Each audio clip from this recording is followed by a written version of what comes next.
Hi, good morning. Dakshina Learningsന്റെ daily news ഡെസ്കിലേക്ക് എല്ലാവർക്കും സ്വാഗതം. ഇന്ന് ഏപ്രിൽ 14 UPSC പെർസ്പെക്റ്റീവില് ഇമ്പോർട്ടന്റ് ആയിട്ടുള്ള ന്യൂസ് അനാലിസിസ് ആണ് നമ്മൾ നടത്താൻ പോകുന്നത്. സോ ആദ്യത്തെ ന്യൂസ് എഡിറ്റോറിയൽ പേജിലാണ് നമ്മൾ നോക്കുന്നത്. A governor's conduct and a judgment of significance. Recent നമ്മൾ ന്യൂസിൽ കണ്ടതാണ് state of Tamil Nadu versus governor of Tamil Nadu case നടക്കുന്നത്. സോ സുപ്രീം കോർട്ടിന്റെ വേർഡിക്റ്റിന്റെ ബേസിലാണ് ഈ ഒരു ആർട്ടിക്കിൾ വന്നിട്ടുള്ളത്. അപ്പൊ സുപ്രീം കോർട്ടിന്റെ ഗവർണറുടെ റോളിലുള്ള വേർഡിക്റ്റ് എന്താണെന്നുള്ളതാണ് ഈ ഒരു ആർട്ടിക്കിളിന്റെ പ്രധാനമായിട്ടുള്ള കോണ്ടന്റ് എന്ന് പറയുന്നത്. സോ സുപ്രീം കോർട്ട് പറയുന്നത് ഒരു വാലിഡ് റീസണോ എക്സിക്യൂട്ടീവ് അഡ്വൈസോ ഇല്ലാതെ ഇൻഡെഫിനിറ്റ് ആയിട്ട് ഒരു ബില്ല് വിത്ത്ഹോൾഡ് ചെയ്യാനുള്ള അതോറിറ്റി ഗവർണർക്ക് ഇല്ല എന്നുള്ളതാണ് പറയുന്നത്. അതായത് ഗവർണർ എന്ന് പറയുന്നത് ഒരു ഡെമോക്രാറ്റിക് പ്രിൻസിപ്പിൾസിനും ലീഗൽ നോംസിനും ബൗണ്ട് ചെയ്യപ്പെട്ടുള്ള ഒരു ഓഫീസാണ്. സോ ഇതിൽ limits on discretion under article 200. എന്താണ് ആർട്ടിക്കിൾ 200 പറയുന്നത്? ആർട്ടിക്കിൾ 200 പ്രകാരമാണ് ഗവർണർക്ക് ബിൽസിന്റെ അസെന്റിനുള്ള ഒരു അതോറിറ്റി അല്ലെങ്കിൽ റൈറ്റ് ഉള്ളത് ആർട്ടിക്കിൾ 200 പ്രകാരമാണ്. സോ ഇതിന്റെ ഒരു ലിമിറ്റ് എന്താണെന്നുള്ളതാണ് സുപ്രീം കോടതി പറയുന്നത്. കോർട്ട് ക്ലാരിഫൈ ചെയ്ത ഒരു കാര്യം എന്താണെന്ന് വെച്ച് കഴിഞ്ഞാല് ഗവർണർക്ക് ഓൺലി 3 കോൺസ്റ്റിറ്റ്യൂഷണലി വാലിഡ് ഓപ്ഷൻസ് മാത്രമേ ആർട്ടിക്കിൾ 200 അണ്ടർ ഉള്ളൂ. സോ അതൊരു ഇൻഡിപെൻഡന്റ്ലി പോക്കറ്റ് വീറ്റോ എന്നുള്ള ഒരു അതോറിറ്റി ഗവർണർക്ക് ഇല്ല. Judicial action via article 142. ഇത് ജുഡീഷ്യറി എക്സസൈസ് ചെയ്യുന്ന ഒരു പവർ ആണ്. സോ കോർട്ട് പറയുന്നത് തമിഴ്നാടു ബിൽസ് ആ ഒരു ഗവർണറുടെ അസെന്റ് ഇല്ലെങ്കിലും എങ്ങനെയാണ് ലോ ആയി മാറുന്നത് അല്ലെങ്കിൽ ലോ ആയിട്ട് മാറുകയാണ് ചെയ്യുന്നത്. സോ ഇതാണ് ഈ ഒരു കോണ്ടെക്സ്റ്റ് ആയിട്ട് വരുന്നത്. അപ്പൊ പ്രിലിംസ് പെർസ്പെക്റ്റീവിൽ നമുക്ക് ഇതിൽ കുറച്ച് ഇമ്പോർട്ടന്റ് ആയിട്ടുള്ള കീവേഡ്സ് കാര്യങ്ങളുണ്ട്. അപ്പൊ അത് നമുക്ക് നോക്കാം. അത് വളരെ ഇമ്പോർട്ടന്റ് ആയിട്ടുള്ളതാണ്. Article 200 governor's assent to bills. എന്താണ് ആർട്ടിക്കിൾ 200 എന്ന് പറയുന്നത്? ഗവർണർക്ക് അസെന്റ് വിത്ത് ഹോൾഡിംഗ് റിസർവേഷൻ അതിനുള്ള ഒരു അതോറിറ്റി കൊടുക്കുന്ന ഒരു ആർട്ടിക്കിൾ ആണ് ആർട്ടിക്കിൾ 200 എന്ന് പറയുന്നത്. സോ ഗവർണർക്ക് ഒരു ബില്ല് പാസ്സാക്കാനുള്ള സ്റ്റേറ്റ് ലെജിസ്ലേച്ചർ പാസ്സാക്കിയിട്ടുള്ള ഒരു ബില്ലിനുള്ള അസെന്റ് കൊടുക്കാനുള്ള അതോറിറ്റി ഉണ്ട്. അത് വിത്ത്ഹോൾഡ് ചെയ്യാനുള്ള അതോറിറ്റി ഉണ്ട്. മാത്രമല്ല പ്രസിഡന്റിന് കൺസിഡറേഷന് വേണ്ടിയിട്ട് അതിനെ റിസർവ് ചെയ്യാനുള്ള അതോറിറ്റി ഉണ്ട്. ഇത് പറയുന്ന ഒരു ആർട്ടിക്കിൾ ആണ് ആർട്ടിക്കിൾ 200 എന്ന് പറയുന്നത്. സോ ഇതിന് പ്രത്യേകിച്ച് ഒരു ടൈം ലിമിറ്റ് ഇല്ല എന്നുള്ളതാണ്. ജനറലി ഇതിനൊരു ടൈം ലിമിറ്റ് ഇല്ല. കോൺസ്റ്റിറ്റ്യൂഷൻ ഒരു പ്രിസ്ക്രൈബ് ടൈം ലിമിറ്റ്, അതായത് ഗവർണർ ഇത്രയും സമയത്തിന്റെ ഉള്ളിൽ അസെന്റ് കൊടുത്തിരിക്കണം എന്ന് പറയുന്ന ഒരു ടൈം ലിമിറ്റ് ഇല്ല എന്നുള്ളതാണ് ഇതിന്റെ ഒരു മെയിൻ ആയിട്ടുള്ള ലിമിറ്റേഷൻ ആയിട്ട് വരുന്നത്. സോ മണി ബില്ലിന്റെ കേസിൽ എങ്ങനെയാണ്? മണി ബില്ല് അസെന്റ് വിത്ത്ഹോൾഡ് ചെയ്യാനുള്ള അതോറിറ്റി ഗവർണർക്കില്ല. മണി ബില്ലിൽ എന്തെങ്കിലും തരത്തിലുള്ള മാറ്റങ്ങളൊക്കെ വരുത്തണമെങ്കിൽ, അമെൻമെന്റ്സ് ഒക്കെ ചെയ്യണമെങ്കിൽ അത് സജസ്റ്റ് ചെയ്യാനുള്ള ഒരു അതോറിറ്റി മാത്രമേ ഗവർണർക്കുള്ളൂ. അത് സ്റ്റേറ്റ് ലെജിസ്ലേച്ചറിന് വേണമെങ്കിൽ ആക്സെപ്റ്റ് ചെയ്യാം, അല്ലെങ്കിൽ വേണ്ട എന്നുള്ളതാണ് ഇതിന്റെ ഒരു ഇത് വരുന്നത്. അപ്പൊ ആർട്ടിക്കിൾ 142 ആണ് നമ്മൾ ഇനി അടുത്ത് പറയുന്നത്. ആർട്ടിക്കിൾ 142 എന്ന് പറയുന്നത് കോർട്ടിന് കൊടുത്തിട്ടുള്ള ഒരു പവർ ആണ് ആർട്ടിക്കിൾ 142 അണ്ടറിൽ വരുന്നത്.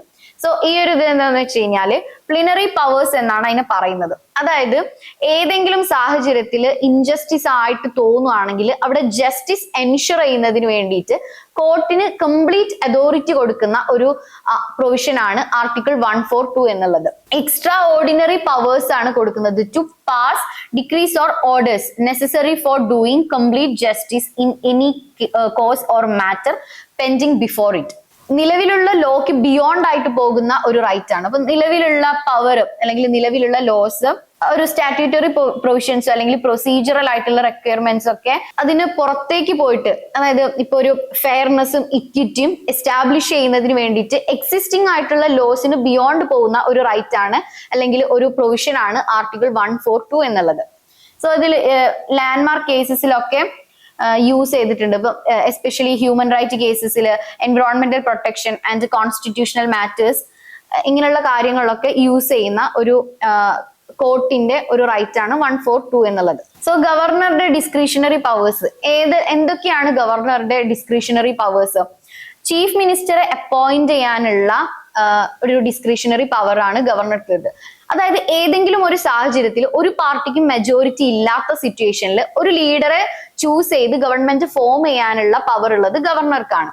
രണ്ടാമതായിട്ട് നമ്മൾ നോക്കുന്നത് ഡിസ്മിസൽ ഓഫ് ഗവൺമെന്റ്. അതായത് ഗവൺമെന്റിന് ഒരു കോൺഫിഡൻസ് ഇല്ലാതെ മെജോറിറ്റി നഷ്ടപ്പെടുന്ന സിറ്റുവേഷനിൽ ഗവൺമെന്റിന് ഡിസ്മിസ് ചെയ്യാനുള്ള അതോറിറ്റി ഉള്ളത് ഗവർണർക്കാണ്. So reserving bills for president consideration. Article 200 ആണ് ആ ഒരു പവർ ഗവർണർക്ക് ഗ്രാന്റ് ചെയ്യുന്നത്. ഇത്രയാണ് ഇതില്. അത് അടുത്ത നമ്മൾ നോക്കുന്നത് federal structure and 7th schedule. 7th schedule ഒക്കെ പ്രീവിയസ് ഇയർ ക്വസ്റ്റ്യൻ പേപ്പർ നോക്കിക്കഴിഞ്ഞാൽ നിങ്ങൾക്ക് മനസ്സിലാവും 7th ഷെഡ്യൂൾ റിപ്പീറ്റഡ് ആയിട്ട് ചോദിക്കുന്ന ഒരു ഏരിയ ആണ്. So federal structure, as we all know that division of powers ആണ് മെയിൻലി അതിൽ പറയുന്നത്. സോ കോൺസ്റ്റിറ്റ്യൂഷൻ ഒരു ഫെഡറൽ സ്ട്രക്ചർ ആണ് എസ്റ്റാബ്ലിഷ് ചെയ്യാൻ വേണ്ടിയിട്ട് ശ്രമിക്കുന്നത്. ഒരു ക്ലിയർ ഡിവിഷൻ ഓഫ് പവേഴ്സ് ഉണ്ട്. Clear division of powers among legislature, executive and judiciary. ആ ഒരു ക്ലിയർ കട്ട് ആയിട്ടുള്ള പവർ കൊടുക്കുന്നുണ്ട്. ഇതിൽ വരുന്നത് division of powers, A constitution ഒരു ഫെഡറൽ സ്ട്രക്ചർ ഇംപ്ലിമെന്റ് ചെയ്യാൻ വേണ്ടിയിട്ടാണ് ശ്രമിക്കുന്നത്. അതായത് ഇപ്പം എല്ലാ പവേഴ്സും യൂണിയനും സ്റ്റേറ്റിനും ഡിവൈഡ് ചെയ്യാം. ലെജിസ്ലേച്ചർ ആയിക്കോട്ടെ, എക്സിക്യൂട്ടീവ് പവേഴ്സ് ആയിക്കോട്ടെ, മാത്രമല്ല ഫിനാൻഷ്യൽ പവേഴ്സ് ആയിക്കോട്ടെ, ഇതെല്ലാം യൂണിയനും സ്റ്റേറ്റിനും ഇടയിൽ ഡിവൈഡ് ചെയ്യുന്നതാണ് ഒരു ഫെഡറൽ സ്ട്രക്ചർ എന്നതുകൊണ്ട് ഉദ്ദേശിക്കുന്നത്. സോ 7th ഷെഡ്യൂൾ എന്താ പറയുന്നത്? 7th ഷെഡ്യൂൾ പ്രധാനമായിട്ട് പറയുന്നത് union list, state list, concurrent list ഇതിനെ കുറിച്ച് പറയുന്നതാണ് 7th ഷെഡ്യൂൾ എന്ന് പറയുന്നത്. പവേഴ്സ് ഡിസ്ട്രിബ്യൂട്ട് ചെയ്യുന്നത്. ഇതിന്റെ ഒരു റെലവൻസ് എന്തായിരിക്കും? ഇതിന്റെ ഏതൊരു പെർസ്പെക്റ്റീവിലായിരിക്കും ഇത് റെലവെന്റ് ആയിട്ട് വരുന്നത്? ഈ ഒരു 7th ഷെഡ്യൂളും ഫെഡറൽ സ്ട്രക്ചർ കോൺഫ്ലിക്റ്റ് പ്രിവെന്റ് ചെയ്യുന്നതിനും മാത്രമല്ല ഒരു ബാലൻസ് ഓഫ് പവർ എൻഷുർ ചെയ്യുന്നതിനും കോപ്പറേഷൻ എസ്റ്റാബ്ലിഷ് ചെയ്യുന്നതിനൊക്കെ ഹെൽപ്പ് ചെയ്യുന്നതാണ് ഈ ഫെഡറൽ സ്ട്രക്ചർ. സോ ഇത് മെയിൻസ് പെർസ്പെക്റ്റീവിൽ നമ്മൾ ഇത്രയും സംസാരിച്ചത് ഇത് പ്രിലിംസ് പെർസ്പെക്റ്റീവിൽ നമുക്ക് എങ്ങനെ ഇമ്പോർട്ടന്റ് ആവുന്നത് എന്നുള്ളതാണ്. സോ മെയിൻസ് പെർസ്പെക്റ്റീവിൽ ഇത് എങ്ങനെയാണ് ഇമ്പോർട്ടന്റ് ആവുന്നത്? മെയിൻസ് പേപ്പറിൽ GS2 polity and governance, federalism ഈ ഒരു കോൺസെപ്റ്റില് അല്ലെങ്കിൽ ഈ ഒരു ഏരിയയിൽ ചോദ്യങ്ങൾ ചോദിക്കാനായിട്ട് സാധ്യതയുണ്ട്. അടുത്തായിട്ട് നമ്മൾ നോക്കുന്ന news saving traditional varieties of seeds. എന്താണ് ഈ ഒരു ആർട്ടിക്കിളിന്റെ സമ്മറി എന്ന് നമുക്ക് നോക്കാം. ട്രഡീഷണൽ സീഡ്സ് ഡിക്ലൈൻ ചെയ്യാന്നുള്ള ഒരു കൺസേൺ ആണ് ഈ ആർട്ടിക്കിളിൽ പ്രധാനമായിട്ടും വരുന്നത്. സോ ഇന്ത്യ വിറ്റ്നസ് ചെയ്തുകൊണ്ടിരിക്കുന്നത് ട്രഡീഷണൽ സീഡ്സിന്റെ ഇറോഷൻ, അതായത് ഹൈ ഈൽഡിങ് വെറൈറ്റി സീഡ്സിന്റെ ഡോമിനൻസ് കാരണം ട്രഡീഷണൽ സീഡ്സ് ഡിക്ലൈൻ ചെയ്തുകൊണ്ടിരിക്കുക എന്നുള്ളതാണ് പറയുന്നത്. Traditional seeds actually more climate resilient ആണ്, സസ്റ്റൈനബിൾ ആണ്. എന്നിരുന്നിട്ട് കൂടെ ഈ ഒരു ട്രഡീഷണൽ സീഡ്സ് ഡിക്ലൈൻ ചെയ്തുകൊണ്ടിരിക്കുകയാണ്. സോ ഇതിന്റെ ഒരു ചാലഞ്ചസ് എന്തൊക്കെയായിരിക്കും? Lack of market demand, weak community seed bank networks, agriculture policy favouring hybrid seeds. So ഇത്തരം റീസൺസ് ഒക്കെ എന്താണ്? ട്രഡീഷണൽ സീഡ്സിനെ മാർജിനലൈസ് ചെയ്യപ്പെടുകയാണ് ചെയ്യുന്നത്. സോ ഇതിനൊരു വേ ഫോർവേഡ് എന്തായിരിക്കും? ഒരു സിംഗിൾ അപ്രോച്ച് അല്ല, മൾട്ടിപ്പിൾ ആയിട്ടുള്ള അപ്രോച്ച് ഇതിനാവശ്യമാണ്. ഫൈനാൻഷ്യൽ ആയിട്ടുള്ള incentives, community seed banks, farmer scientist collaboration, consumer awareness, ഇതെല്ലാം ഇതിന്റെ ഒരു ഈ ഒരു ട്രഡീഷണൽ സീഡ്സിനെ റിവൈവ് ചെയ്യിപ്പിക്കാനുള്ള മെത്തേഡ്സ് ആണ്.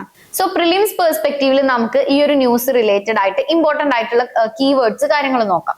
സോ ഒന്നാമത്തെ traditional seed varieties versus hybrid seeds. അപ്പൊ എന്താണ് ഈ ഒരു ട്രഡീഷണൽ സീഡ്സും ഹൈബ്രിഡ് സീഡ്സും തമ്മിലുള്ള വ്യത്യാസം? എന്താണ് ട്രഡീഷണൽ സീഡ്സ്? ട്രഡീഷണൽ സീഡ്സ് എന്ന് പറയുന്നത് ഓപ്പൺ പോളിനേറ്റഡ് ആണ്, അതായത് നാച്ചുറലി പോളിനേറ്റഡ് ആണ്, genetically diverse, can be saved and replanted true to type. So local conditions over generation ഇങ്ങനെ കൂടുന്തോറും ലോക്കൽ കണ്ടീഷൻസിൽ ഈസിലി അഡാപ്റ്റ് ആവുന്ന സീഡ്സിനെയാണ് ട്രഡീഷണൽ സീഡ്സ് എന്ന് പറയുന്നത്. അത് നാച്ചുറലി പോളിനേറ്റഡ് ആവുന്നതാണ്. സോ പക്ഷേ അതിന്റെ ഒരു വിളവ് എന്ന് പറയുന്നത് കമ്പയർഡ് ടു ഹൈബ്രിഡ് സീഡ്സ് കുറവായിരിക്കും. മാത്രമല്ല അതിനൊരു യൂണിഫോമിറ്റിയും ലെസ് ആയിരിക്കും. സോ എന്താണ് ഈ ഹൈബ്രിഡ് സീഡ്സ് എന്ന് പറയുന്നത്? ഹൈബ്രിഡ് സീഡ്സ് എന്ന് പറയുന്നത് ഒരു കൺട്രോൾഡ് ക്രോസ് പോളിനേഷന്റെ റിസൾട്ട് ആണ് ഹൈബ്രിഡ് സീഡ്സ് എന്ന് പറയുന്നത്. അതായത് രണ്ട് ഡിസ്റ്റിങ്ക്റ്റ് ആയിട്ടുള്ള പാരന്റ്സ് ലൈനിനെ ഒരു കൺട്രോൾ ചെയ്തിട്ടുള്ള പോളിനേഷൻ വഴി ഉണ്ടാവുന്നതാണ് ഹൈബ്രിഡ് സീഡ്സ് എന്ന് പറയുന്നത്. സോ ഇത് പ്രധാനമായിട്ടും ഈ ഡിസൈറബിൾ ആയിട്ടുള്ള ട്രേറ്റ്സ് കമ്പൈൻ ചെയ്യുന്നതിന് വേണ്ടിയിട്ടാണ് ഇങ്ങനെ ഈ ഒരു പ്രോസസ്സ് ചെയ്യുന്നത്. അതായത് ഹൈ ഈൽഡ് കിട്ടാൻ വേണ്ടിയിട്ട്, അല്ലെങ്കിൽ ഡിസീസിനൊക്കെ റെസിസ്റ്റ് ചെയ്യാൻ വേണ്ടിയിട്ട്, യൂണിഫോമിറ്റി കിട്ടാൻ വേണ്ടിയിട്ട്, അപ്പൊ ഇങ്ങനത്തെ കാര്യങ്ങൾക്ക് വേണ്ടിയിട്ടാണ് ഈ ഒരു ഹൈബ്രിഡ് സീഡ്സിനെ പ്രൊഡ്യൂസ് ചെയ്യുന്നത്. സോ ബയോഡൈവേഴ്സിറ്റി ഇംപ്ലിക്കേഷൻസ് എന്താ? Traditional varieties agro biodiversity contribute ചെയ്യുന്നുണ്ട്. സോ ഒരു wider gene pool for adaptation to changing environment and stresses. നേരത്തെ പറഞ്ഞതുപോലെ തന്നെ ജനറേഷൻ ഇങ്ങനെ പോകുന്തോറും അത് ലോക്കൽ ആയിട്ടുള്ള ഇതിലേക്ക് അഡാപ്റ്റ് ചെയ്യാനുള്ള ചാൻസസ് ഭയങ്കര കൂടുതലാണ്. Reliance on hybrid seeds genetic ഇറോഷനും അതുപോലെ തന്നെ ഡിപ്പെൻഡൻസ് ഓൺ സീഡ് കമ്പനീസിനെയും അതിലേക്ക് ലീഡ് ചെയ്യുന്നതിനുള്ള ഒരു റീസൺ ആണ് ഇപ്പം ഈ ഒരു ഹൈബ്രിഡ് സീഡ്സിനെ കൂടുതൽ ഡിപ്പെൻഡ് ചെയ്യാന്ന് പറയുന്നത്. Odisha millet mission. Odisha millet മിഷന്റെ പ്രധാനപ്പെട്ട എയിം എന്ന് പറയുന്നത് revival and promotion of millets ആണ്.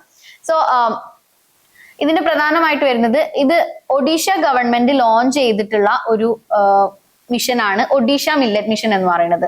എന്തിനു വേണ്ടിയിട്ടാണ് അത് ലോഞ്ച് ചെയ്തിട്ടുള്ളത്? To revive millet cultivation and consumption particularly in tribal areas. So ഇതിൽ ഫോക്കസ് ചെയ്യണത്, എംഫസൈസ് ചെയ്യണത് പ്രൊഡക്ഷനും പ്രോസസ്സിങ്ങും marketing and inclusion in government schemes. അതായത് PDS-ൽ ICDMs MDM പോലെയുള്ള ഗവൺമെന്റ് സ്കീംസിൽ ഇതിൽ ഇൻക്ലൂഡ് ചെയ്യാം. സോ എന്താ മില്ലറ്റ്സ് എന്ന് പറയുന്നത് ഒരു കൈൻഡ് ഓഫ് ക്രോപ്പ് ആണ്. ഇപ്പൊ ഫിംഗർ മില്ലറ്റ്, പേൾ മില്ലറ്റ് പോലെയൊക്കെ ഉൾപ്പെടുന്നത്. അതായത് ഫിംഗർ മില്ലറ്റ് എന്ന് പറഞ്ഞാൽ റാഗി, പേൾ മില്ലറ്റ്, ബാജ്ര ഇങ്ങനെയുള്ള ക്രോപ്പിന് ഉൾപ്പെടുന്ന ഒരു വിഭാഗത്തെയാണ് മില്ലറ്റ്സ് എന്ന് പറയുന്നത്. സോ മൾട്ടി സ്റ്റേക്ക് ഹോൾഡർ അപ്രോച്ച് ആണ് ഈ ഗവൺമെന്റ് ഇതിൽ എടുത്തിട്ടുള്ളത്. സോ ഇൻവോൾവ്സ് ഫാർമേഴ്സിനെ ഇൻവോൾവ് ചെയ്യുക, അതുപോലെ തന്നെ community based organisations, NGOs, research institutions and government agencies. So ഇത് പ്രധാനമായിട്ടും എംഫസൈസ് ചെയ്യുന്നത് ഫാർമർ എംപവർമെന്റ് ആണ്. ഇതിൽ പ്രധാനമായിട്ടും എംഫസൈസ് ചെയ്യുന്ന ഒരു കാര്യം അത് ഫാർമർ പ്രൊഡ്യൂസർ ഓർഗനൈസേഷൻ വഴിയാണ് ഇത് എൻഷുർ ചെയ്യാനായിട്ട് സാധിക്കുന്നത്. മാത്രമല്ല സെൽഫ് ഹെൽപ്പ് ഗ്രൂപ്പ്സിന്റെ സഹായത്തോട് കൂടിയിട്ട്. So nutritional security and climate resilience ആണ് ഈ ഒരു മില്ലറ്റ് എന്ന് പറയുന്നത്. മില്ലറ്റ് എന്ന് പറയുന്ന ഒരു ക്രോപ്പ് വാട്ടർ എഫിഷ്യന്റ് ക്രോപ്പ് ആണ്. സോ ഇത് വളരെ ഇമ്പോർട്ടന്റ് ആയിട്ടുള്ള ഒരു പോയിന്റ് ആണ്. വാട്ടർ എഫിഷ്യന്റ് ക്രോപ്പ് ഏതാണെന്ന് വെച്ച് കഴിഞ്ഞാൽ മില്ലറ്റ്സ് ആണ് അതിന്റെ ഉത്തരം. സോ പ്രധാനമായിട്ടും ഹൗസ് ഹോൾഡ് ന്യൂട്രീഷൻസ് എൻഹാൻസ് ചെയ്യുക എന്നുള്ളതാണ് ഇതിന്റെ ഒരു എയിം എന്ന് പറയുന്നത്. സോ മില്ലറ്റിന്റെ കൺസെപ്ഷൻ പ്രൊമോട്ട് ചെയ്യുന്നതിലൂടെ ഹൗസ് ഹോൾഡ് ന്യൂട്രീഷൻസ് എൻഹാൻസ് ചെയ്യാൻ പറ്റും എന്നുള്ളതാണ് വിശ്വസിക്കുന്നത്. അതായത് മില്ലറ്റ്സ് എന്ന് പറയുന്നത് റിച്ച് ഇൻ ന്യൂട്രിയൻസ് ആണ്. മാത്രമല്ല support climate resilient agriculture as millet are drought tolerant and require less input. നേരത്തെ പറഞ്ഞതുപോലെ തന്നെ വളരെ കുറവ് അളവ് വെള്ളത്തിൽ പ്രൊഡ്യൂസ് ചെയ്യാൻ പറ്റുന്ന ഒരു ക്രോപ്പാണ് മില്ലറ്റ്. അതുകൊണ്ടാണ് അതിനെ വാട്ടർ എഫിഷ്യന്റ് ക്രോപ്പ് എന്ന് പറയുന്നത്. Community seed banks and biodiversity conservation. ഇതിന്റെ ഒരു അപ്രോച്ച് എന്ന് പറയുന്നത് ഡീസെൻട്രലൈസ്ഡ് കൺസർവേഷൻ. അതായത് ഇപ്പൊ സീഡ് ഒക്കെ കളക്ട് ചെയ്യുന്ന ഒരു സ്ഥലം അവിടെ ലോക്കലി മാനേജ് ചെയ്യുക. അത് എന്ത് കൺസർവ് ചെയ്യാനായിട്ട് ഹെൽപ്പ് ചെയ്യും? ഡൈവേഴ്സ് ആയിട്ടുള്ള ട്രഡീഷണൽ ആയിട്ടുള്ള സീഡിന്റെ അവൈലബിലിറ്റി എൻഷുർ ചെയ്യും. മാത്രമല്ല ഈ ഒരു സീഡ് വെറൈറ്റീസ്, ലോക്കലി അഡാപ്റ്റഡ് ആയിട്ടുള്ള സീഡ് വെറൈറ്റീസിന്റെ അവൈലബിലിറ്റിയും എൻഷുർ ചെയ്യുന്നതിന് വേണ്ടിയിട്ട് ഹെൽപ്പ് ചെയ്യും. സോ ഇത് പ്രധാനമായിട്ടും എംഫസൈസ് ചെയ്യുന്നത് ഇൻസിറ്റു കൺസർവേഷനും അതുപോലെ തന്നെ community ownership of genetic resources ആണ്. രണ്ടാമതായിട്ട് പറയുന്നത് ഫാർമേഴ്സിന്റെ rights and seed sovereignty. So ഈ ഒരു ഇതില് ഫാർമേഴ്സിനെ എംപവർ ചെയ്യാണ് ചെയ്യുന്നത്. അതായത് സീഡിന്റെ independent of commercial market access ചെയ്യുന്നത് പ്രൊവൈഡ് ചെയ്യാം. സോ അതുവഴി ഫാർമേഴ്സിനെ എംപവർ ആക്കാനായിട്ട് സാധിക്കുന്നു. മാത്രമല്ല സീഡിന്റെ സേവിങ്ങും എക്സ്ചേഞ്ച് പ്രൊമോട്ട് ചെയ്യാം. ട്രഡീഷണൽ അഗ്രികൾച്ചറൽ നോളജ് പ്രിസർവ് ചെയ്യാം. ഇത്തരത്തിലുള്ള കാര്യങ്ങളൊക്കെ ചെയ്തിട്ടാണ് ഫാർമേഴ്സിന്റെ റൈറ്റും സോവറിയൻറ്റും എൻഷുർ ചെയ്യാനായിട്ട് സാധിക്കുന്നത്. Climate change adaptation.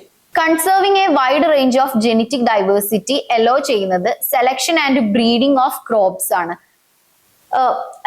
ഒരു ലോക്കൽ ഏരിയയിൽ ബെറ്റർ ആയിട്ടുള്ളത് ഏതാണോ അത് സെലക്ട് ചെയ്യാൻ വേണ്ടിയിട്ട് അലോ ചെയ്യുന്നതാണ് ഈ ഒരു കാര്യം എന്ന് പറയുന്നത്. സോ രണ്ടാമതായി നമ്മൾ നോക്കുന്ന concept participatory plant breeding, PPB. So ഇതിന് വേണ്ടിയിട്ട് ഒരു ഫാർമർ സെൻട്രിക് അപ്രോച്ച് ആണ് എടുക്കേണ്ടത്. ഇത് പ്രധാനമായിട്ടും ഇൻവോൾവ് ചെയ്യുന്നത് ഫാർമേഴ്സ് കുറച്ചും കൂടെ ആക്റ്റീവ്ലി ഈ ഒരു പ്ലാന്റ് ബ്രീഡിംഗ് പ്രോസസ്സിൽ കുറച്ചും കൂടെ ആക്റ്റീവ് ആവേണ്ടതുണ്ട്. സോ അത് മാത്രമല്ല റിസർച്ചേഴ്സും ഫാർമേഴ്സും കൊളാബറേറ്റ് ചെയ്യേണ്ടതുണ്ട്. സെലക്ടിങ് ട്രേറ്റ്സ് സെലക്ട് ചെയ്യുന്നതിനും ഈ വെറൈറ്റീസ് ഒക്കെ ഇവാലുവേറ്റ് ചെയ്യുന്നതിനും റിസർച്ചേഴ്സും ഫാർമേഴ്സും കൊളാബറേറ്റ് ചെയ്യേണ്ടത് എസെൻഷ്യൽ ആണ്.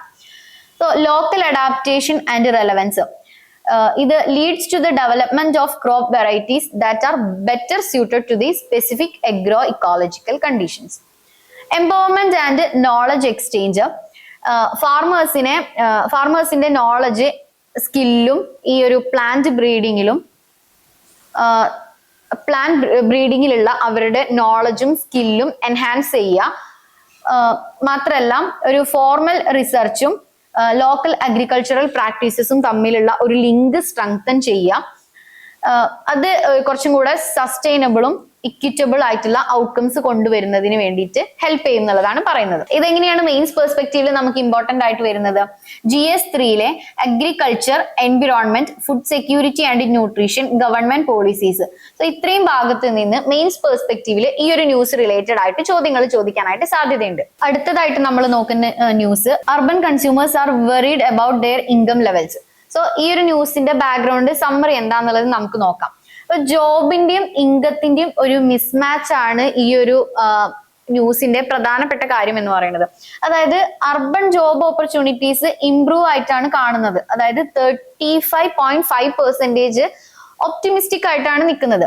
പക്ഷേ എന്നിരുന്നാലും അതിന്റെ ഇൻകം ലെവൽസ് സ്റ്റാഗ്നന്റ് ആയി നിൽക്കുന്ന ഒരു സിറ്റുവേഷൻ. ജോബ് ഓപ്പർച്യൂണിറ്റീസ് ഇംപ്രൂവ് ആവുന്നുണ്ട്, പക്ഷെ ഇൻകം ലെവൽ സ്റ്റാഗ്നന്റ് ആയിട്ട് നിൽക്കുന്ന ഒരു അവസ്ഥ. ജോബും ഇൻകം ലെവലും തമ്മിലുള്ള ഒരു മിസ്മാച്ച് ആണ് അവിടെ കാണുന്നത്. സോ ഇതെന്താണ്? ഒരു റൂറൽ ഇക്കണോമിക് സ്ട്രെസ്. ഇക്കണോമിക് സ്ട്രെസ്സിനെ കുറിച്ചാണ് നമ്മൾ പറയുന്നത്. അതായത് ഇൻകം പെസിമിസം റൂറൽ ഇന്ത്യയിൽ കുറച്ചും കൂടെ വേഴ്സ് ആയിട്ട് നിൽക്കുന്ന ഒരു കാര്യമാണ്. സോ അതായത് 30% റൂറൽ റെസ്പോണ്ടൻസ് പറയുന്നത് അവരുടെ ഇൻകം പാസ്റ്റ് ഇയറിനേക്കാളും ഡിക്ലൈൻ ആയിക്കൊണ്ടിരിക്കുക, കൂടുന്നില്ല, ഇൻകം കുറഞ്ഞുകൊണ്ടിരിക്കുക എന്നുള്ളതാണ്. സോ ഇതൊരു ഇൻഫ്ലേഷൻ ഇമ്പാക്ട് എന്നുള്ള രീതിയിലേക്ക് എങ്ങനെ പോകുന്നത്? Over 90% of urban respondents report ചെയ്യുന്നത് കമ്മോഡിറ്റീസിന്റെ പ്രൈസസ് ഇൻക്രീസ് ചെയ്യുന്നുണ്ട്, പക്ഷേ അവരുടെ സ്പെൻഡിങ് അതിനനുസരിച്ച് കൂടുന്നുണ്ട്. ഇത് ഇൻകം ഗ്രോത്തിനായിട്ട് മിസ്മാച്ച് ആയി പോവുക എന്നുള്ളതാണ്. സോ ഇതൊരു പർച്ചേസിംഗ് പവറിനെ ഡിക്ലൈൻ ചെയ്യുന്ന രീതിയിലേക്ക് കാര്യങ്ങൾ കൊണ്ടുപോവാം. So perception of economic health falling, only 34.7% urban residents felt that overall economy had improved. സോ ഇത് കഴിഞ്ഞ ഇയറിനേക്കാളും കുറവാണ്. ഇപ്പൊ പ്രിലിംസ് പെർസ്പെക്റ്റീവില് ഈ ന്യൂസ് റിലേറ്റഡ് ആയിട്ട് കുറച്ച് ഇമ്പോർട്ടന്റ് ആയിട്ടുള്ള കീവേഡ്സ് കാര്യങ്ങൾ നമുക്ക് നോക്കി പോവാം. ഒന്നാമത്തെ എന്ന് പറയുന്നത് സ്റ്റാഗ്ഫ്ലേഷൻ. എന്താണ് സ്റ്റാഗ്ഫ്ലേഷൻ എന്ന് പറയുന്നത്? സ്റ്റാഗ്ഫ്ലേഷൻ എന്ന് പറയുന്നത് ഇക്കോണമി സ്റ്റാഗ്നന്റ് ആയി നിൽക്കുക, at the same time inflation സംഭവിക്കാം. അതിന്റെ ഭാഗമായിട്ട് അൺഎംപ്ലോയ്മെന്റ് സംഭവിക്കാം, ഒരു സ്ലോ ഗ്രോത്ത് ആയിരിക്കും, ഹൈ ഇൻഫ്ലേഷൻ ആയിരിക്കും. ഇക്കോണമി ബേസിക്കലി സ്റ്റാഗ്നന്റ് ആയി നിൽക്കുന്ന ഒരു അവസ്ഥേനെയാണ് ഈ ഒരു സ്റ്റാഗ്ഫ്ലേഷൻ എന്നതുകൊണ്ട് ഉദ്ദേശിക്കുന്നത്. ഷ്രിങ്ക്ഫ്ലേഷൻ. എന്താണ് ഷ്രിങ്ക്ഫ്ലേഷൻ എന്ന് പറയുന്നത്? പ്രൈസ് സെയിം ആയിട്ട് നിൽക്കുക, പക്ഷേ ഈ ഒരു ഗുഡ്സിന്റെ സർവീസസിന്റെ ക്വാണ്ടിറ്റി അല്ലെങ്കിൽ അതിന്റെ ഒരു സൈസ് കുറഞ്ഞു എന്നുള്ളത്. അതായത് മുമ്പ് കൊക്കക്കോള 2 ലിറ്റർ കിട്ടിയിരുന്ന അതേ വിലയ്ക്ക് ഇന്ന് 1.75 ലിറ്റർ മാത്രമേ കിട്ടുന്നുള്ളൂ. അതായത് സെയിം പ്രൈസ് ആണെങ്കിൽ കൂടെ അതിന്റെ സൈസ് അല്ലെങ്കിൽ അതിന്റെ ക്വാണ്ടിറ്റി കുറയുന്ന ഒരു സിറ്റുവേഷനെയാണ് നമ്മൾ ഷ്രിങ്ക്ഫ്ലേഷൻ എന്ന് പറയുന്നത്. സ്ക്യൂഫ്ലേഷൻ എന്നുള്ളത് എന്താ ഉദ്ദേശിക്കുന്നത്? സ്ക്യൂഫ്ലേഷൻ എന്ന് പറയുന്നത് സ്പെസിഫിക് ഗുഡ്സ് അല്ലെങ്കിൽ സർവീസസിന്റെ പ്രൈസ് മാത്രം കൂടുക, അറ്റ് ദ സെയിം ടൈം ബാക്കിയുള്ള ഗുഡ്സിന്റെയും സർവീസസിന്റെ ഒക്കെ പ്രൈസ് സെയിം ആയിട്ട് നിൽക്കാം. ഇത് ജനറലി ഇൻഫ്ലേഷനിൽ നിന്ന് ഡിഫറെന്റ് ആയിട്ട് നിൽക്കുന്ന ഒരു കോൺസെപ്റ്റ് ആണ്. ഇൻഫ്ലേഷൻ എന്ന് പറയുന്നത് ഓൾമോസ്റ്റ് എല്ലാ ഗുഡ്സിന്റെയും സർവീസസിന്റെയും പ്രൈസ് കൂടുന്ന ഒരു സിറ്റുവേഷൻ ആണ്. പക്ഷെ ഇവിടെ പെർട്ടിക്കുലർ ഗുഡ്സിന്റെയും അല്ലെങ്കിൽ സർവീസസിന്റെയും പ്രൈസ് മാത്രമാണ് കൂടുന്നത്. അതിനെയാണ് സ്ക്യൂഫ്ലേഷൻ എന്ന് പറയുന്നത്. ഫോർ എക്സാമ്പിൾ, ഇപ്പം ഫുഡിന്റെ അല്ലെങ്കിൽ ബേസിക് കാര്യങ്ങളുടെ ഒക്കെ പ്രൈസ് കൂടുന്നുണ്ടെങ്കിൽ കൂടെ ഈ ഒരു ലക്ഷറി പ്രൊഡക്ട്സിന്റെ ഒക്കെ പ്രൈസ് സെയിം ആയിട്ട് റിമെയിൻ ചെയ്യുന്ന ഒരു സിറ്റുവേഷൻ. ഇതാണ് ഇതൊരു സ്ക്യൂഫ്ലേഷൻ എന്നതുകൊണ്ട് ഉദ്ദേശിക്കുന്നത്. എന്താണ് ഡിസ്ഇൻഫ്ലേഷൻ എന്ന് പറയുന്നത്? ഡിസ്ഇൻഫ്ലേഷനും ഡിഫ്ലേഷനും തമ്മിൽ മാറിപ്പോകരുത്. ഡിസ്ഇൻഫ്ലേഷൻ എന്താണ്? ഡിസ്ഇൻഫ്ലേഷൻ എന്ന് പറയുന്നത് ഇൻഫ്ലേഷന്റെ റേറ്റ് കുറയാം, സ്റ്റിൽ അവിടെ പ്രൈസ് ഇൻക്രീസ് ചെയ്യുന്നുണ്ട് അല്ലെങ്കിൽ പ്രൈസ് ഹൈ ആവുന്നുണ്ട്, ഇൻഫ്ലേഷൻ സംഭവിക്കുന്നുണ്ടെങ്കിൽ കൂടെ അതിന്റെ ഒരു ഇൻഫ്ലേഷന്റെ റേറ്റ് കുറയാം. ഇപ്പൊ പ്രീവിയസ് ഇയറിൽ 5% ആയിരുന്നു ഇൻഫ്ലേഷൻ എന്ന് കരുതാം, ഇത് 2% ആയിട്ട് കുറഞ്ഞു എന്നുള്ളതാണ് ഡിസ്ഇൻഫ്ലേഷൻ എന്നുള്ള കോൺസെപ്റ്റ് കൊണ്ട് ഉദ്ദേശിക്കുന്നത്. ഇൻഫ്ലേഷൻ അവിടെ സംഭവിക്കുന്നുണ്ട്, പക്ഷെ ഇൻഫ്ലേഷന്റെ ആ ഒരു സ്ലോ ചെയ്യുക, ആ ഒരു ഇൻഫ്ലേഷന്റെ റേറ്റ് എന്ന് പറയുന്നത് സ്ലോ ചെയ്യുന്നതിനെയാണ് ഡിസ്ഇൻഫ്ലേഷൻ എന്നതുകൊണ്ട് ഉദ്ദേശിക്കുന്നത്. എന്താണ് റിഫ്ലേഷൻ? റിഫ്ലേഷൻ എന്നുള്ള കോൺസെപ്റ്റ് പ്രധാനമായിട്ടും ഉദ്ദേശിക്കുന്നത് ഗവൺമെന്റിന്റെ പോളിസീസിനെയാണ്. അതായത് ഈ ഒരു ഡിഫ്ലേഷൻ കുറയ്ക്കുന്നതിന്, അല്ലെങ്കിൽ ഡിഫ്ലേഷനോ ഡിസ്ഇൻഫ്ലേഷനോ ഒക്കെ കുറയ്ക്കുന്നതിനുള്ള ഗവൺമെന്റ് എടുക്കുന്ന പോളിസീസിനെയാണ് റിഫ്ലേഷൻ എന്നതുകൊണ്ട് ഉദ്ദേശിക്കുന്നത്. ഡിഫ്ലേഷൻ എന്താണ്? ഡിഫ്ലേഷൻ എന്ന് പറയുന്നത് ഒരു സസ്റ്റൈൻഡ് ആയിട്ടുള്ള ഡിക്രീസ് ആണ് in the general price levels of goods and services. ഇൻഫ്ലേഷന്റെ ഓപ്പോസിറ്റ് ആയിട്ട് ഗുഡ്സിന്റെയും സർവീസസിന്റെയും പ്രൈസ് ഡിക്രീസ് ആയിക്കൊണ്ടിരിക്കുന്നതിനെയാണ് ഡിഫ്ലേഷൻ എന്ന് പറയുന്നത്. സോ അതായത് ഇത് റിയൽ വാല്യൂ മണിയുടെ വാല്യൂ ഇൻക്രീസ് ചെയ്യുന്ന ഒരു സിറ്റുവേഷൻ ആയിരിക്കും. സോ അപ്പൊ നമുക്ക് നമ്മുടെ കയ്യിലുണ്ടായിരുന്ന സെയിം എമൗണ്ട് വെച്ചിട്ട് കുറെ സാധനങ്ങൾ വാങ്ങാനായിട്ട് പറ്റുന്ന ഒരു സിറ്റുവേഷൻ. ഇത്തരം ഒരു സിറ്റുവേഷനിൽ ഇത് ഇക്കണോമിക് ആക്ടിവിറ്റി ഡിക്രീസ് ചെയ്യും. ഇനി നമുക്ക് ടൈപ്സ് ഓഫ് ഇൻഫ്ലേഷൻസ് പറയാം. എത്ര ടൈപ്സ് ഓഫ് ഇൻഫ്ലേഷൻസ് ആണുള്ളത്? പ്രധാനമായിട്ടും 3 ടൈപ്പ് ഓഫ് ഇൻഫ്ലേഷൻ. അതിൽ ഒന്നാമത്തെ എന്ന് പറയുന്നത് demand pull inflation, cost push inflation, built in inflation. 3 type of inflation ആണ് നമ്മൾ പറയുന്നത്. എന്താണ് ഈ ഡിമാൻഡ് പുൾ ഇൻഫ്ലേഷൻ എന്ന് പറയുന്നത്? അതായത് സപ്ലൈനേക്കാൾ കൂടുതൽ ഡിമാൻഡ് കൂടുന്ന ഒരു ഇതിനെയാണ് ഡിമാൻഡ് പുൾ ഇൻഫ്ലേഷൻ എന്ന് പറയുന്നത്. ചില ഫെസ്റ്റിവൽസ്, ഇപ്പൊ ഇന്ന് വിഷു റിലേറ്റഡ് ആയിട്ടുള്ള പ്രൊഡക്ട്സ് ഒക്കെ ഇന്ന് ഭയങ്കര ഹൈ പ്രൈസ് ആയിരിക്കും. കാരണം എന്താ? അതിന്റെ ഡിമാൻഡ് കൂടുതലാണ് ഈ ഒരു സിറ്റുവേഷനിൽ. അതായത് ഏതെങ്കിലും ഒരു പെർട്ടിക്കുലർ ഫെസ്റ്റിവൽസ് കാര്യങ്ങളൊക്കെ നടക്കുമ്പോൾ അത് റിലേറ്റഡ് ആയിട്ടുള്ള എന്തെങ്കിലും സ്പെസിഫിക് ടോയ്സോ അല്ലെങ്കിൽ അങ്ങനെ എന്തെങ്കിലും ഒക്കെ വില കൂടുന്ന ഒരു സിറ്റുവേഷൻ ആണ് ഡിമാൻഡ് പുൾ ഇൻഫ്ലേഷൻ എന്നതുകൊണ്ട് ഉദ്ദേശിക്കുന്നത്. എന്താണ് ഈ കോസ്റ്റ് പുഷ് ഇൻഫ്ലേഷൻ എന്ന് പറയുന്നത്? ഇപ്പൊ ഒരു കോസ്റ്റ് ഓഫ് പ്രൊഡക്ഷൻ ഉണ്ടായിരിക്കും. ഏതൊരു സാധനം പ്രൊഡ്യൂസ് ചെയ്യണമെങ്കിലും അതിന് കോസ്റ്റ് ഓഫ് പ്രൊഡക്ഷൻ ഉണ്ടായിരിക്കും. ലൈക്ക് റോ മെറ്റീരിയൽസ് ആയിക്കോട്ടെ അല്ലെങ്കിൽ വേജസ് ആയിക്കോട്ടെ. അപ്പൊ ഇതിന്റെ പ്രൈസ് ഇൻക്രീസ് ചെയ്യുന്നതിലൂടെ ഓട്ടോമാറ്റിക്കലി എന്തായിരിക്കും? ആ സാധനങ്ങളുടെ പ്രൈസ് കൂടും. അതായത് ഓയിൽ ക്രൈസിസ് ഒക്കെ വന്നപ്പോൾ ആ ഓയിൽ ക്രൈസിസ് എല്ലാ സെക്ടേഴ്സിനെയും ബാധിക്കാനായിട്ട് തുടങ്ങി. എല്ലാ സെക്ടേഴ്സിലും പ്രൈസ് കൂടാനായിട്ട് സ്റ്റാർട്ട് ചെയ്തു. സോ അതാണ് കോസ്റ്റ് പുഷ് ഇൻഫ്ലേഷൻ എന്നതുകൊണ്ട് ഉദ്ദേശിക്കുന്നത്. ബിൽറ്റ് ഇൻ ഇൻഫ്ലേഷൻ എന്ന് പറയുന്നത് എന്താ? വേജസ് കൂടുന്നതിന്റെ ഭാഗമായിട്ട് അത് റിലേറ്റഡ് ആയിട്ട് വരുന്ന ഗുഡ്സിന്റെയും സർവീസസിന്റെയും പ്രൈസ് കൂടുന്നതിനെയാണ് ബിൽറ്റ് ഇൻ ഇൻഫ്ലേഷൻ എന്ന് പറയുന്നത്. സോ നമ്മൾ അടുത്ത് നോക്കുന്നത് inflation perception versus income perception എന്നുള്ളതാണ്. ഇതൊരു ഡൈവേർജൻസ് ആയിട്ടുള്ള ഇമ്പാക്ട്. അതായത് ഹൗസ് ഹോൾഡ് ഹൈ ഇൻഫ്ലേഷൻ ഉണ്ട്, പക്ഷെ അറ്റ് ദ സെയിം ടൈം അവരുടെ ഇൻകത്തില് അതിന് റിലേറ്റഡ് ആയിട്ടുള്ള ഒരു ഇൻക്രീസ് സംഭവിക്കാതിരിക്കാം. ഇൻഫ്ലേഷൻ ഉണ്ട് പക്ഷെ ഇൻകം കൂടാതിരിക്കാം. അങ്ങനെ വരുമ്പോൾ എന്തായിരിക്കും സംഭവിക്കുക? ഇതൊരു പർച്ചേസിങ് പവർ കുറയ്ക്കാനാണ് കാരണമാവുക. കാരണം കയ്യിൽ പൈസ ഇല്ലാത്തപ്പോൾ സാധനങ്ങൾ വാങ്ങാനായിട്ട് പറ്റില്ല. സോ ഇത് കൺസ്യൂമർ കോൺഫിഡൻസിനെയും അതുപോലെ തന്നെ സ്പെൻഡിങ്ങിനെയും നെഗറ്റീവ്ലി ബാധിക്കുന്ന ഒരു കാര്യമായിട്ടാണ് വരുന്നത്. സോ ഇതൊരു ഇക്കണോമിക് ആയിട്ടുള്ള സ്ട്രെസ് കൊണ്ടുവരാനുള്ള ഒരു ചാൻസസ് ഉണ്ട്. സോ ഇത് RBI മോണിറ്റർ, ഇതെങ്ങനെ RBI മോണിറ്റർ ചെയ്യേണ്ടത് ഇത് അത്യാവശ്യമായിട്ടുള്ള ഒരു കാര്യമാണ് ഇത്തരം സിറ്റുവേഷനിൽ. കാരണം ഇക്കോണമി സ്റ്റാഗ്നന്റ് ആയിരിക്കും. അപ്പൊ RBI മോണിറ്റർ ചെയ്യുന്നത് ഈ ഒരു പെർസെപ്ഷൻസ് സെപ്പറേറ്റ്ലി തന്നെ RBI അനലൈസ് ചെയ്യുന്നുണ്ട്. സോ ഈ ഒരു ഹൈ ഇൻഫ്ലേഷനും സ്റ്റാഗ്നന്റ് അല്ലെങ്കിൽ ലോ ഇൻകം തമ്മിലുള്ള ആ ഒരു ഗ്യാപ്പ് എന്താണ് ഇക്കണോമിക് സ്റ്റെബിലിറ്റിക്കും കൺസ്യൂമർ ഡിമാൻഡിനും ഒരു ഹൈലി റിസ്ക് ആയിട്ടുള്ള ഒരു കാര്യമാണെന്നാണ് പറയുന്നത്. സോ ഇതിന്റെ പോളിസി ഇംപ്ലിക്കേഷൻസ് എന്ന് പറയുന്നത് ഈ ഒരു ഡൈവേർജൻസ് മനസ്സിലാക്കിക്കൊണ്ടായിരിക്കണം ഇതിന് അഗെയിൻസ്റ്റ് ആയിട്ടുള്ള അല്ലെങ്കിൽ ഇതിനെ ഓവർകം ചെയ്യാനുള്ള പോളിസീസ് കാര്യങ്ങൾ ഇംപ്ലിമെന്റ് ചെയ്യേണ്ടത്. സോ ഇത് മെയിൻസ് പെർസ്പെക്റ്റീവിൽ എങ്ങനെയാണ് ഇമ്പോർട്ടന്റ് ആവുന്നത്? GS3 employment versus wage growth, real income versus nominal income, inflation and its impact on household, urban versus rural economic divide, limitations of job quantity without income quality. ഇത്രയും ഏരിയയിൽ ഈ ഒരു news related ആയിട്ട് മെയിൻസിൽ questions ചോദിക്കാൻ സാധ്യതയുണ്ട്. അടുത്തായിട്ട് നമ്മൾ നോക്കുന്ന news, will Trump's tariff bring in a recession. So എന്താണ് ഈ ഒരു ന്യൂസിന്റെ സമ്മറി എന്നുള്ളത് നമുക്ക് നോക്കാം. അതായത് US പ്രസിഡന്റ് ആയിട്ടുള്ള ഡൊണാൾഡ് ട്രംപ് ഒരു താരിഫ് ഇമ്പോസ് ചെയ്തിട്ടുണ്ട്. സോ ഇതൊരു ഗ്ലോബൽ ട്രേഡിന്റെ ഡിക്ലൈനിലേക്ക് തന്നെ നയിക്കുമോ എന്നുള്ളതാണ്, റിസിഷനിലേക്ക് നയിക്കുമോ എന്നുള്ളതാണ് ക്വസ്റ്റ്യൻ. സോ ഒരു US ന്റെ steep tariff minimum 10% up to 145% on China. ഇതൊരു ഗ്ലോബൽ ട്രേഡ് അല്ലെങ്കിൽ ഗ്ലോബൽ ട്രേഡിനെ ഡിക്ലൈൻ ചെയ്യുന്ന രീതിയിലേക്ക് അല്ലെങ്കിൽ ഒരു ഗ്ലോബൽ ഇക്കോണമിയുടെ റിസിഷനിലേക്ക് ലീഡ് ചെയ്യുമോ എന്നുള്ളതാണ് ഒരു കൺസേൺ ആയിട്ട് വരുന്നത്. സോ ഇതിന് റെസിപ്രോക്കൽ താരിഫ് ആയിട്ട് ചൈനയും ഇമ്പോസ് ചെയ്തിട്ടുണ്ട് താരിഫ്. സോ ഇതിന്റെ ഒരു ഡൊമസ്റ്റിക് മാനുഫാക്ചറിങ് റിവൈവ് ചെയ്യാന്നുള്ളതാണ് ഇതിന്റെ ഒരു ഇമ്പാക്റ്റിന്റെ എയിം എന്ന് പറയുന്നത്. സോ ഇത് മെയിൻലി ഡ്രിവൻ ചെയ്യുന്നത് പൊളിറ്റിക്കൽ മോട്ടീവ്സും ട്രേഡ് ഇംബാലൻസസ് ആണ് മെയിൻലി ഇത് ഡ്രിവൻ ചെയ്യുന്ന ഒരു കാര്യം. സോ ഇംപ്ലിക്കേഷൻസ് ഫോർ ഇന്ത്യ, ഇതെങ്ങനെയാണ് ഇന്ത്യയുടെ ഒരു ഇംപ്ലിക്കേഷൻസ് വരുന്നത്? ഇന്ത്യ ഒരു 27% താരിഫ് ഹൈക്കാണ് ഫേസ് ചെയ്യുന്നത്. പക്ഷെ ഇന്ത്യ ഒരു ലോവർ എക്സ്പോർട്ട് ഡിപ്പെൻഡൻസ് ആയതുകൊണ്ട് തന്നെ റിലേറ്റീവ്ലി ഇത് ഇൻസുലേറ്റഡ് ആയിട്ടാണ് നിൽക്കുന്നത്. സോ പ്രിലിംസ് പെർസ്പെക്റ്റീവില് കുറച്ച് ടേംസ് കാര്യങ്ങൾ നമുക്ക് ഈ ന്യൂസ് റിലേറ്റഡ് ആയിട്ട് ഇമ്പോർട്ടന്റ് ആയിട്ട് വരുന്നുണ്ട്. അത് ഏതെല്ലാം ആണെന്ന് നമുക്ക് നോക്കാം. ഒന്നാമത്തെ എന്ന് പറയുന്നത് ഇന്റർനാഷണൽ ട്രേഡ് ഡൈനാമിക്സ്.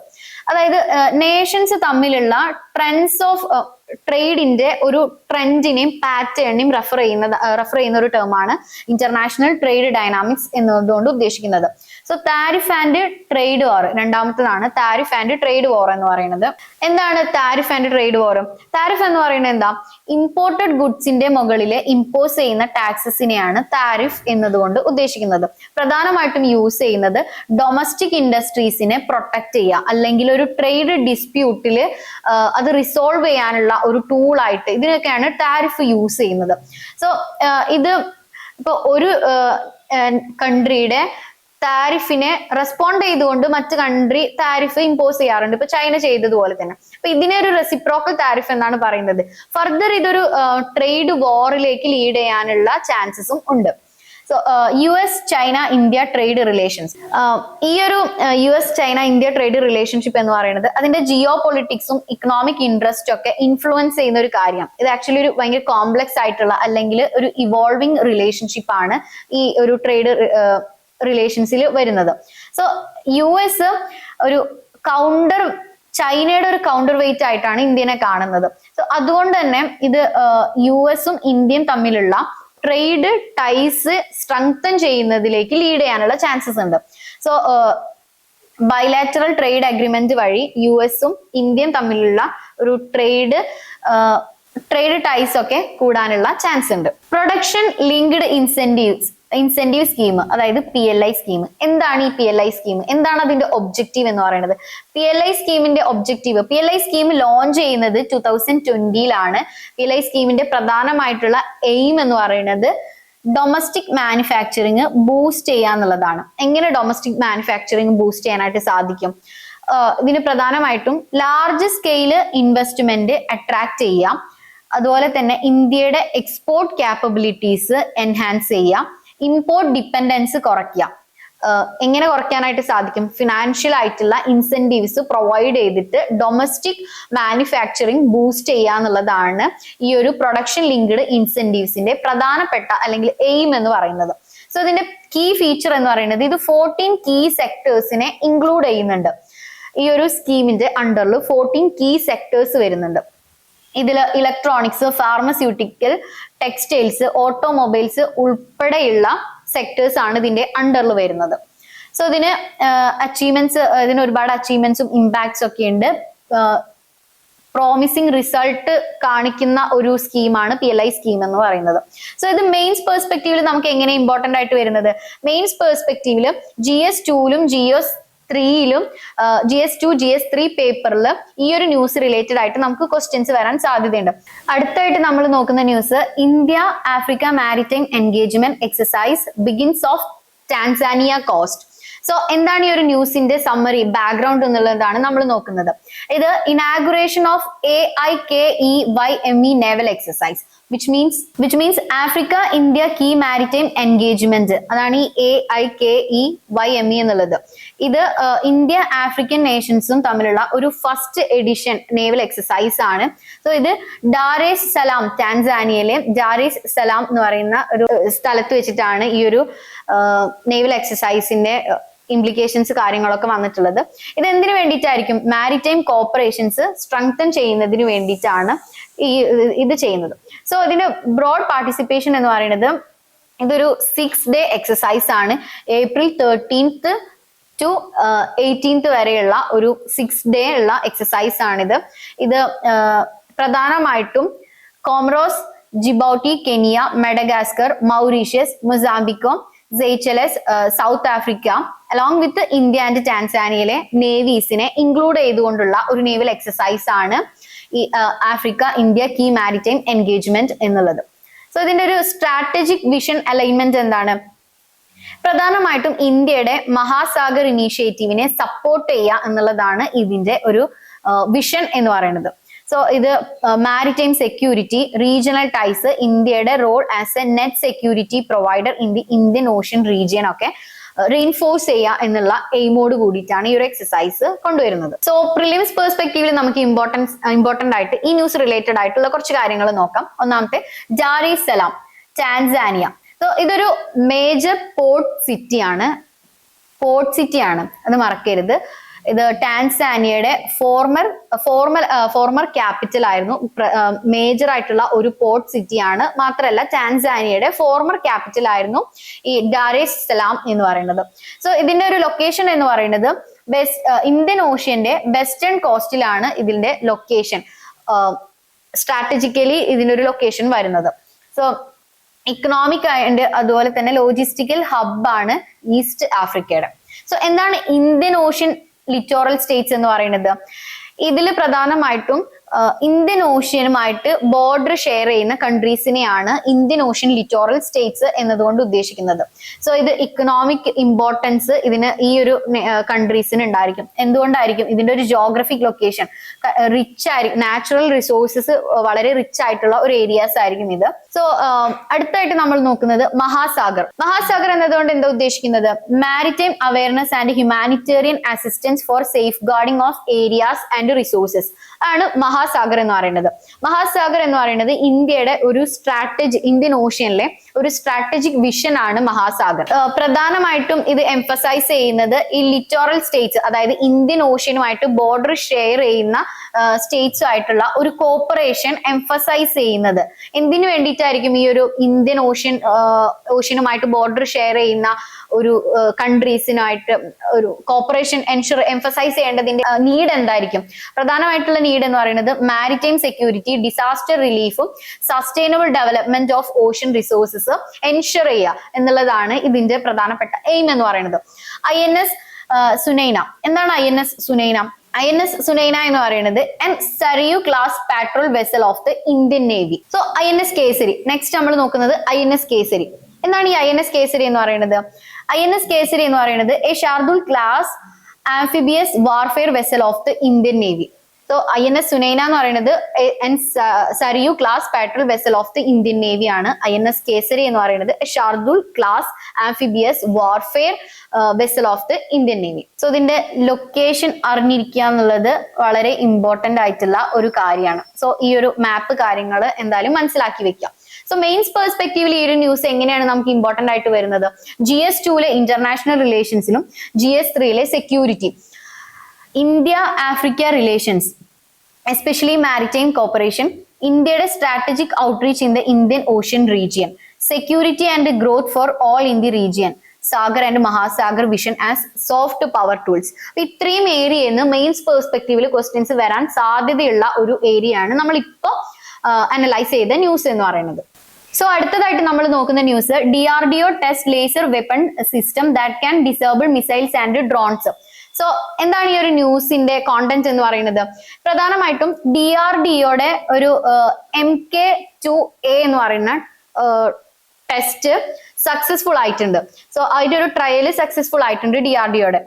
ഈ MK2A എന്ന് പറയുന്നത് ഒരു ലേസർ ഡയറക്റ്റഡ് എനർജി വെപ്പൺ ആണ്. ഈ സിസ്റ്റം ഡ്രോൺസ് അതുപോലെ തന്നെ മിസൈൽസ്, സർവിലൻസ് ഡിവൈസസ് ഒക്കെ ഡിസേബിൾ ചെയ്യാൻ കേപ്പബിൾ ആയിട്ടുള്ള ഒരു സിസ്റ്റം ആണ്. ഇതിനൊരു സ്ട്രാറ്റജിക് സിഗ്നിഫിക്കൻസ് എന്തായിരിക്കും? ഈ ഒരു ടെസ്റ്റ് സക്സസ്ഫുൾ ആയതിന്റെ ഒരു സിഗ്നിഫിക്കൻസ് എന്തായിരിക്കും ഒരു ഇന്ത്യയുടെ കോണ്ടെക്സ്റ്റില്?